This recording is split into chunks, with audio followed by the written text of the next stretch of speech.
Hi, good evening, everyone. My name is Brian Crombie, and welcome to the Brian Crombie Radio Hour on Saga 960. I'm endlessly fascinated by and curious about the world around us: business, politics, the arts, culture, developments, social issues, and the people who are changing the future. Every night here on this show, I get to dive into conversations with thought leaders, change makers, entrepreneurs, politicians, and everyday heroes to unpack the ideas and stories that matter. What's the future of our economy? How do we build stronger communities? What can we learn from music, theater, or sports? How does policy shape real lives? What does leadership look like today? If it's interesting, relevant, and worth talking about, you'll hear about it here. These are real conversations, in-depth conversations. These are ideas I think are worth sharing. This is the Brian Crombie Radio Hour. My guest tonight is Darryl Frankfort. He is the owner of Dealcore Properties. He's a real estate developer in the Toronto area, and he's also a co-host of his own podcast that focuses not only on real estate development but lots of other issues. Darryl, welcome to the show, sir. Thank you, sir. Happy to be here. My pleasure to have you. My initial interest in you was a post that you made about the Bridle Path Rentals, which described an incredibly high-end luxury rental building, the nicest rental building in Toronto. It was described comparable to, if not better, than the Four Seasons. Where do you think the market is going? You know, we've talked just last week with people talking about a 95% reduction in condo sales. We've talked about challenges in the purpose-built rental business, how condo prices are down, how condo development is down, how rental prices are down. But you're one light that is talking about, you know, where you can actually build. Tell me where you think the market is going and why your development has an opportunity to be successful, if you could. So fortunately, I have two different projects right now, both in that high-end luxury market. One is a condo in Forest Hill. The other is the one you're talking about in the Bridle Path.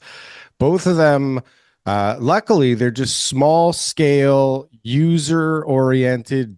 We're doing gigantic suites. I think in Forest Hill, the average will be about 3,000 square feet per unit. It's just we're tailoring to a segment of the market that is undersupplied. I think it's funny because you hear all the stories about the rest of the broad market, which is a absolute disaster. And I thank my lucky stars all the time that I don't own a downtown high-rise site right now. That's just your typical everyday site. I got lucky. I stumbled into a great site in Forest Hill, and I realized quickly that this was not like the same market that I was used to playing in. This is like playing in the real estate market in Mars. It's so different, okay? And you go from trying to just get rid of stuff for the highest price, right, to anybody that will take it, to really trying to appeal to a market segment that wants everything and has money to do it and doesn't care what the market is doing. And this is such a different playground to play in. But your description was fascinating. These are full service residences with average suite sizes of 2,500 square feet, giant balconies, 24-hour valet, concierge and porter service in Toronto's most exclusive neighborhood. This level of living doesn't exist outside the Four Seasons. And even there, you won't find it. This didn't just design a building. We created a lifestyle that's never existed in the city before.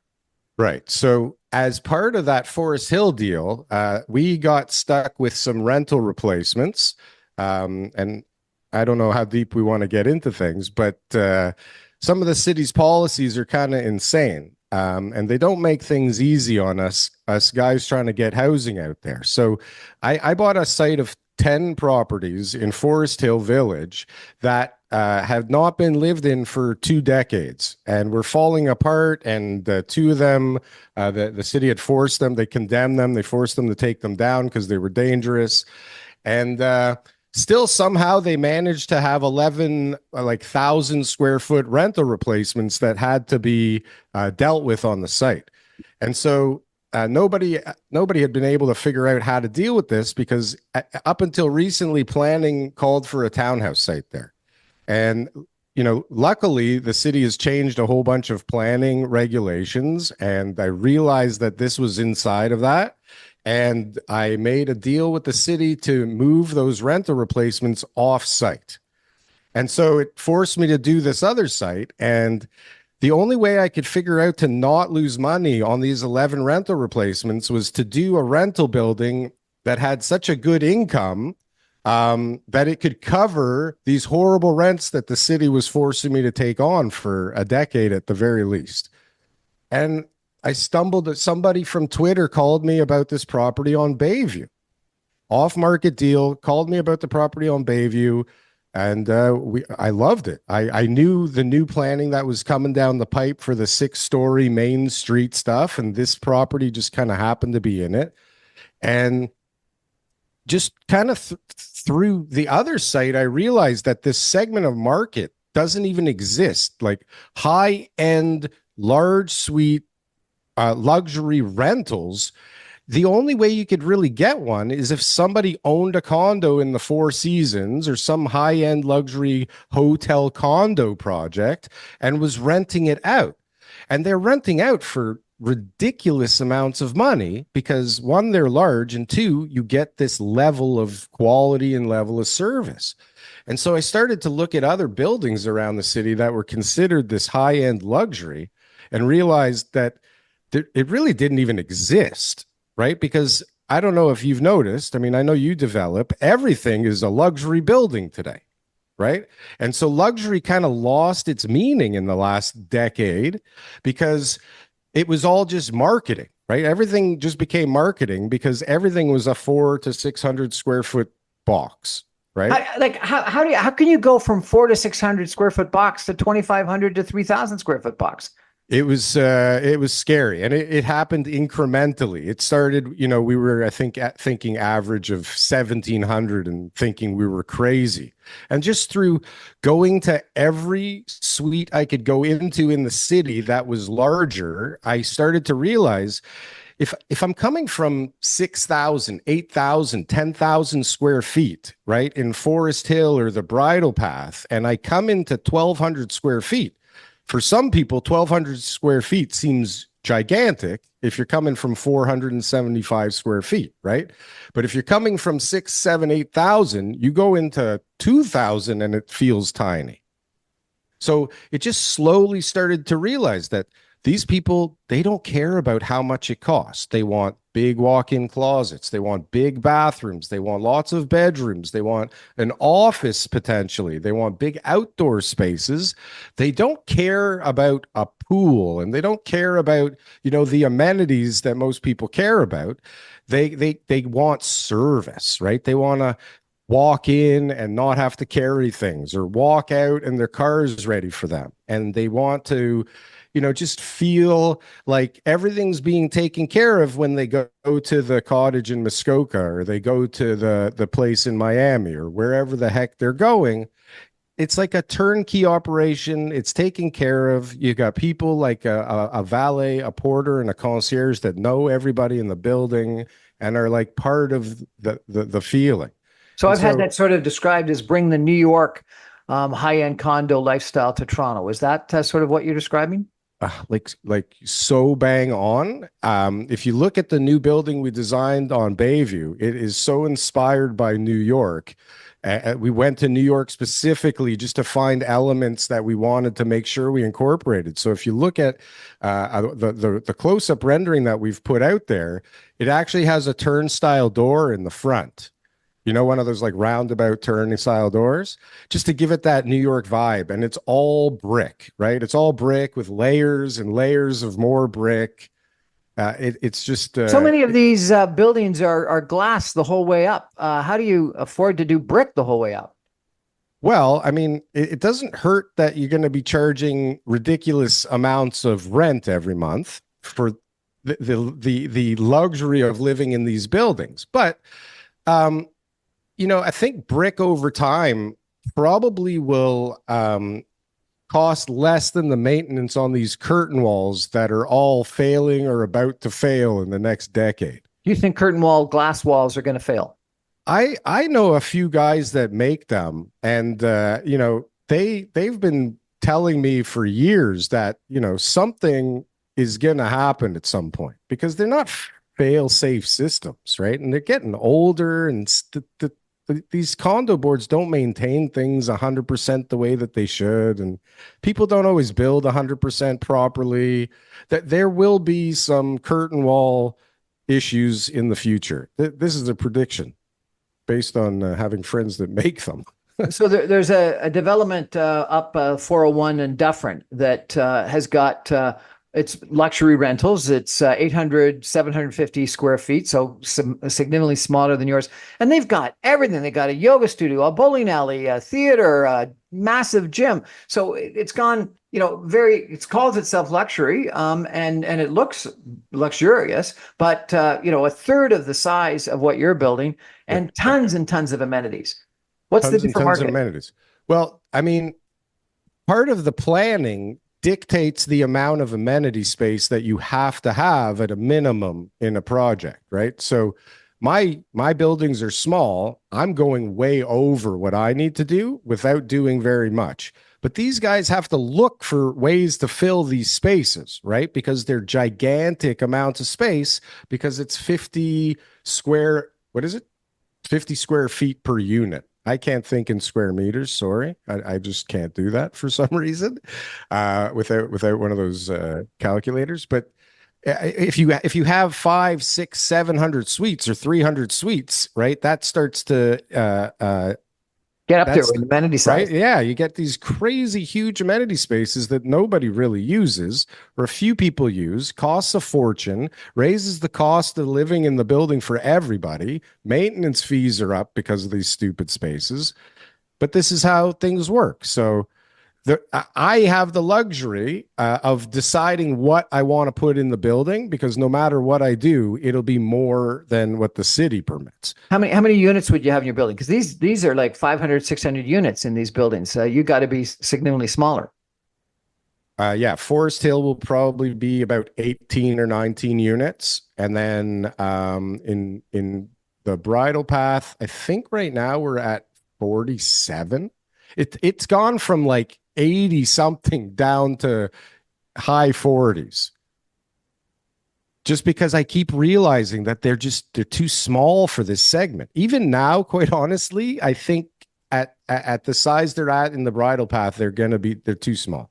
And big outdoor space. Why in Toronto do people want big outdoor space? Do they ever use it? When I go around and I look at balconies, all that people are doing on their balconies is storing stuff. Well, that's because they only have 500 square feet. So the balcony becomes usable, necessary storage space. And they also don't have like a decent size storage space. Even if they pay for one in those buildings, it's like a little dog locker, right? So if you have a bigger space, now you can use the outdoor space for something usable, like maybe a barbecue or a lawn chair or a table. Like these are big. These are going to be like 200 square foot outdoor spaces. So they're actually usable, livable spaces. And I don't know, some people still smoke. They like to go outside. I personally love to go outside and have a coffee every morning when I can.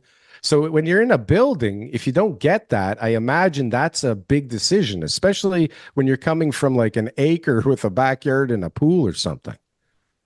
We're chatting tonight with Darryl Frankfort. He's the owner of Dealcorp Properties. He's also, which is a real estate development firm here in Toronto. He's also the co-host of his own podcast. And so it's a real pleasure to have him on my radio show tonight, talking about what's going on. I'm going to take, after a break, a step back and ask him what's happened and why has this happened in the real estate business in Toronto, such that we've got this situation where we've got a 95% decline in sales of pre-construction condos. We've got something like 2 years worth of inventory of condos on the market today. We got rental prices going down. We got condo prices going down. We got real estate prices going down. And yet he's building. What's going on? Stay with us, everyone. Back in 2 minutes.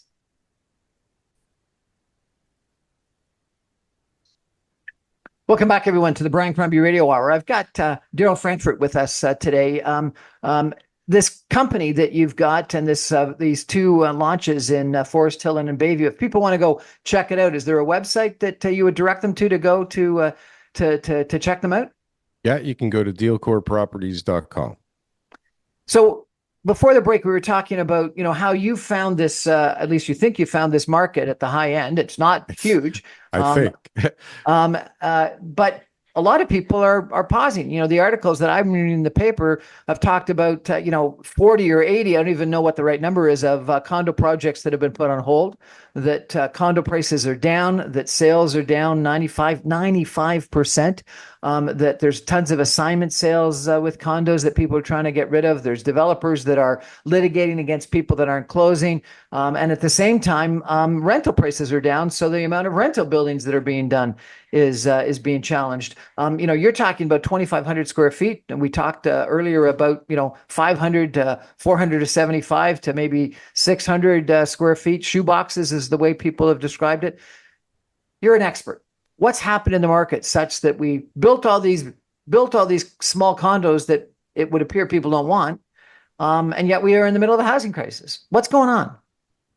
Well, there's a lot of stuff going on there. So, I mean, it depends, I guess, how far we want to go back, because I think if you step back and you take a look at how the Toronto condo market kind of unfolded, you could see disaster kind of written on the wall. So, I mean, depending on how far back you go, I personally, I mean, the way the financing works is a root part of the problem, because it's very hard for anybody to forecast out being able to wait 6-7 years for their first place to live or for their next place to live. And so the financing forced people to figure out ways to get the money so that they could actually build the projects. And so that's one layer of, I think, the giant mess that we're in right now. Then along the way, somebody decided it was a good idea to allow assignments. Okay. And now that assignment idea, I think not allowing the assignments really kept the lid on things, because it really made it so that you were closing this thing, right? Like you bought it, you were closing. When the assignments came in, it turned it into a futures market, right? Now you were just looking for anybody willing to put down the money and willing to flip it, right? And so you got this casino thing going on. And as these prices were going up like crazy, it forced developers who were appealing to these gamblers to bring down the square footage, because the gamblers didn't care about how big it was. They cared about the price, and they believed that somebody else was going to buy it from them in a few months or a year, and they're going to make a fortune. And the market proved that that was right and that it worked.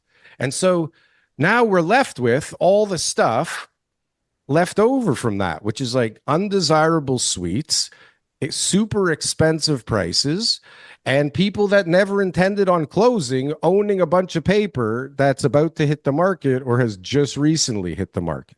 So that whole thing has created this backlog that we're talking about. I mean, we can mix in all kinds of other geopolitical stuff and Bank of Canada decisions and all kinds of other things. But I think for the real estate market in Toronto, especially the condos, like that recipe there really made a mess.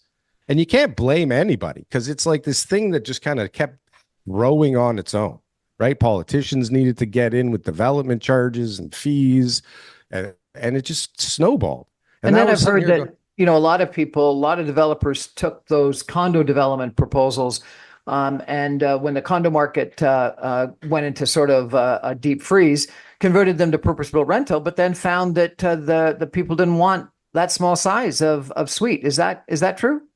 Well, that's part of the story. And the other part is that, when you buy a site based on the condo market and all those prices and all of those specifications, it doesn't work necessarily when you convert to rental, for reasons like size and costs. And there's all kinds of reasons why one won't work and the other will.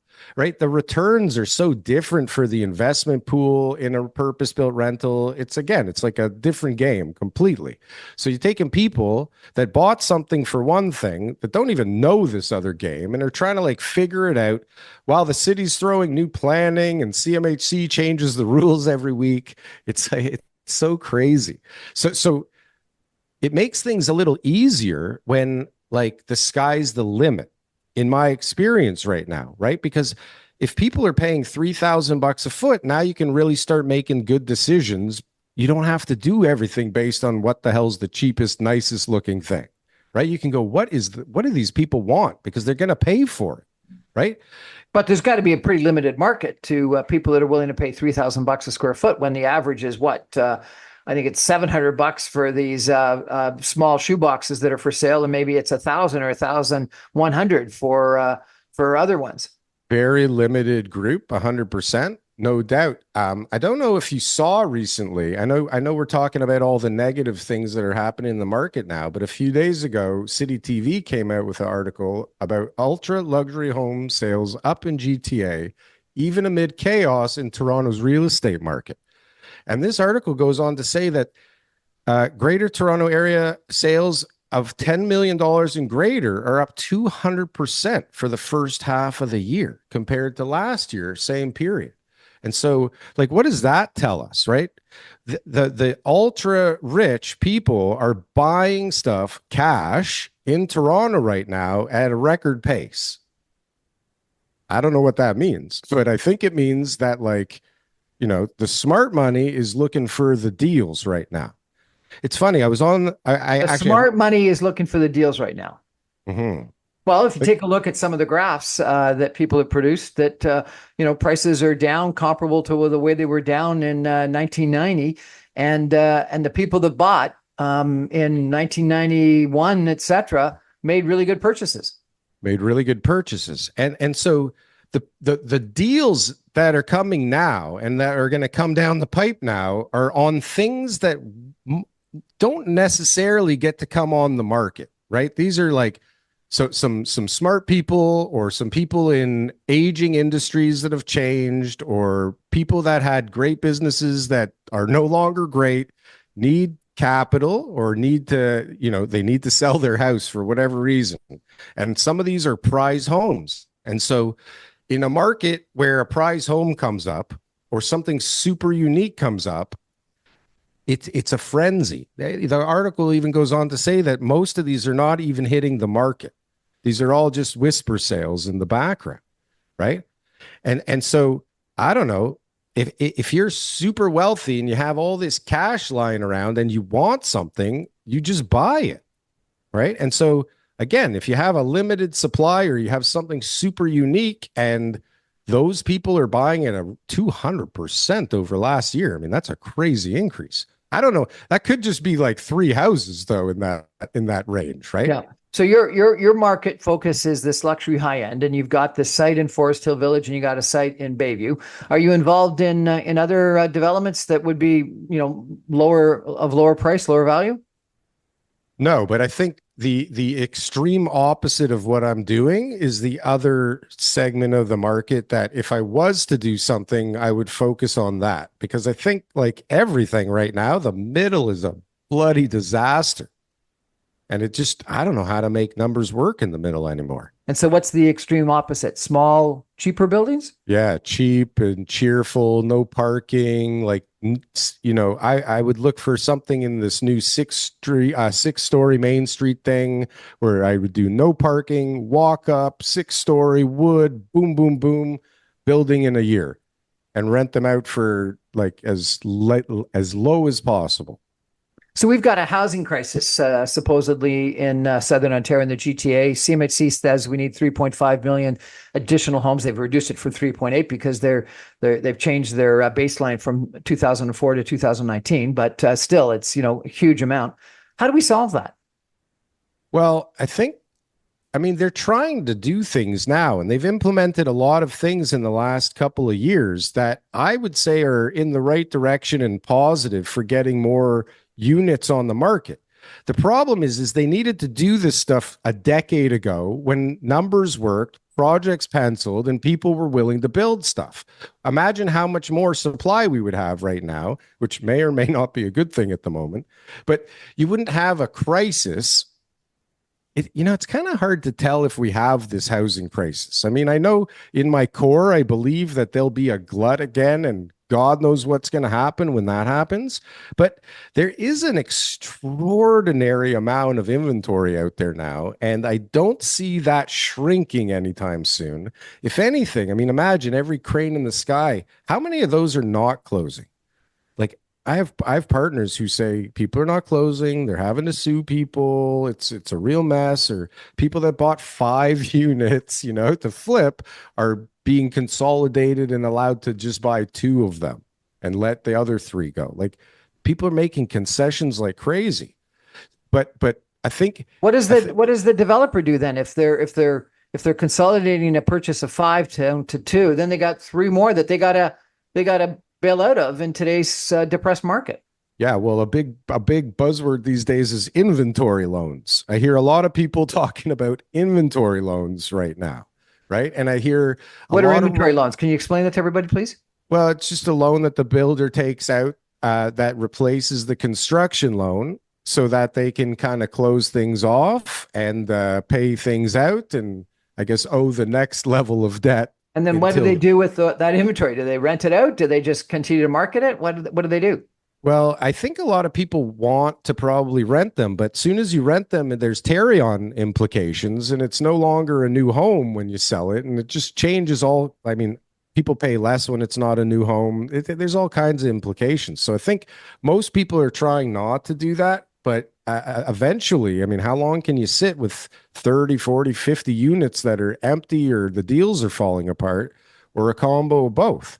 And when do we get a building where like nobody, all of them collectively decide we're not doing this? This is dumb. So I had Take a conversation recently with some people that are doing work in Texas and in Florida, and mm, they were suggesting that both those markets were like a year ahead of Toronto, where there was a significant uh-oh. amount of increase in supply, and what's happened is prices and rents have come down, and yet they still have some housing challenges, and so therefore the states needed to ensure that there was, even in a depressed market, continued building.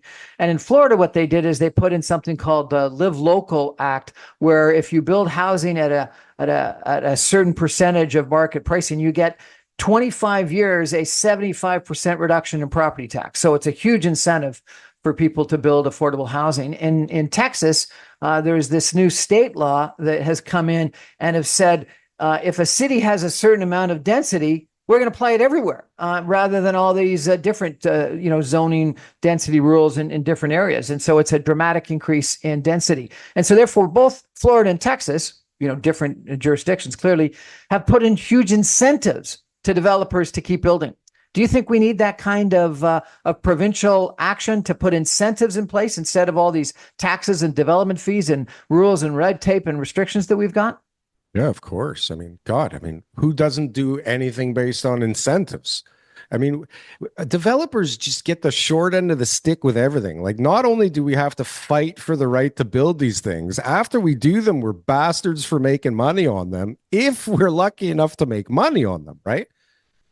People have this weird conception of us as like these evil profit makers who are doing like if people saw the bottom lines on some of these deals, they would be so shocked and realize their perception is so wrong. The incentives drive the market. If we look back in the 70s and 60s at the stuff that they built, I mean, you can see what the incentives were. They're purpose-built rental, block buildings everywhere, right? You just didn't have enough people with balls enough. Sorry, I don't know if I could say that, with enough bravery to actually do it back then, right? Now you got people coming from different countries, different provinces, all over the place. Everybody wants to try and be a developer. It's like a cool thing to do. But we don't have any incentives. We disincentivize us every day. We CMHC had things going perfectly about a year ago. Everybody loved the system. Everybody loved the program. Things were getting done, and then they just changed it and just annihilated the market overnight. And then everybody had to scramble again. We're constantly scrambling to figure out and like keep up with the city's like crazy ideas, because they'll come up with something on the surface that's like, oh, this is going to be fantastic. And then you look under the hood and there's nothing there. It's like spaghetti and elastic bands, right? For example, on this, they come out with this wonderful Main Street policy that allows 6-story buildings on all these streets that were never allowed. Okay. But they leave this one rule in. So, it's not, they can't think of every scenario, but they have a rule or a guideline that tells you that the maximum length of your building is 25 meters in a residential area. Okay, so fine, that's the rule. Okay, but in a commercial building, it does not count the underground, the parking. Okay, so the parking you can go whatever the setbacks that you need to go are, but up above ground, 25 meters. In this new policy, because they're all residential zone, they're not commercial zone, underground has a 25-meter cap. So now you could build two buildings like with setbacks and everything perfect as of right, but you have to build two underground parking garages. You can't combine them. You can't combine them. And even the ramp that combines them is a little iffy in the idea, okay? But so they give you the ability to do stuff as of right, but then they limit you and they do stupid stuff. And then when you call them about it, they're like, they can't do anything. Well, that's how it's written. I don't know. Okay, I guess you're going to have to go for an amendment now. Right. And then you go for an amendment and then the whole city comes down and starts chasing you with a pitchfork and flaming brooms. Darryl Frankfort, this has been a fascinating conversation. I really appreciate it. If people want to check out your podcast, how do they do that best?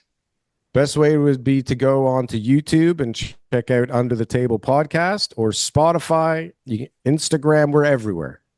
We're going to have you back talking about some of your other issues at some point in time. This has been a fascinating conversation. I appreciate it. I appreciate you having me. Thanks so much. We're going to take a break and come back in just 2 minutes. Stay with us, everyone. Back in 2.